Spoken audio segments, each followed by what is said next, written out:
ഛത്തീസ്ഗഡിൽ പെൺകുട്ടികളെ കന്യാസ്ത്രീകൾക്കൊപ്പം അയക്കാൻ രക്ഷിതാക്കൾ നൽകിയ സമ്മതപത്രം മീഡിയ വണ്ണിന്. ഗാർഹിക ജോലികൾക്കായി മക്കളെ പറഞ്ഞയക്കുന്നതിൽ സമ്മതം അറിയിച്ചുള്ള രേഖയിൽ രക്ഷിതാക്കൾ ഒപ്പുവയ്ക്കുകയും ചെയ്തിട്ടുണ്ട്. ജയിലിൽ കഴിയുന്ന കന്യാസ്ത്രീകളുടെ ജാമ്യാപേക്ഷ ഇന്ന് ദുർഗ് ജില്ലാ കോടതിയിൽ നൽകിയേക്കും. നാരായൺപൂരിൽ നിന്നുള്ള 3 പെൺകുട്ടികളെയാണ് കഴിഞ്ഞ ദിവസം മലയാളികളായ കന്യാസ്ത്രീകൾ ജോലിക്കായി കൂട്ടിക്കൊണ്ടുപോകാൻ ഛത്തീസ്ഗഡിലെ ദുർഗിലെത്തിയത്.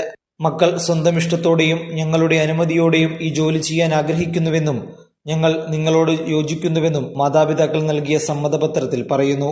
ഈ സമ്മതപത്രവുമായാണ് കുട്ടികളെ കൂട്ടിക്കൊണ്ടുപോകാൻ 2 കന്യാസ്ത്രീകൾ റെയിൽവേ സ്റ്റേഷനിലെത്തിയത്.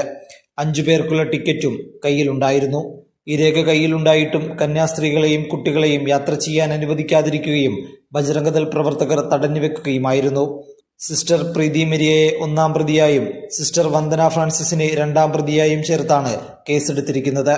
നിർബന്ധിത മതപരിവർത്തന നിരോധന നിയമം സെക്ഷൻ 4, BNS 143 എന്നീ കുറ്റങ്ങൾ ചുമത്തി.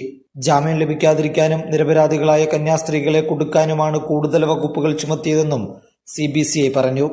2ാമത്തെ FIR-ൽ പോലീസിന്റെ ചില കൂട്ടിച്ചേർക്കലുകൾ ഉണ്ടായതാണ് ജാമ്യാപേക്ഷ സമർപ്പിക്കാൻ വൈകിയതെന്നും ഇന്ന് സമർപ്പിച്ചേക്കുമെന്നും CBCI നേതൃത്വങ്ങൾ വ്യക്തമാക്കി. തൗഫീഖ് ഇസ്ലാം, മീഡിയ 1, ഡൽഹി.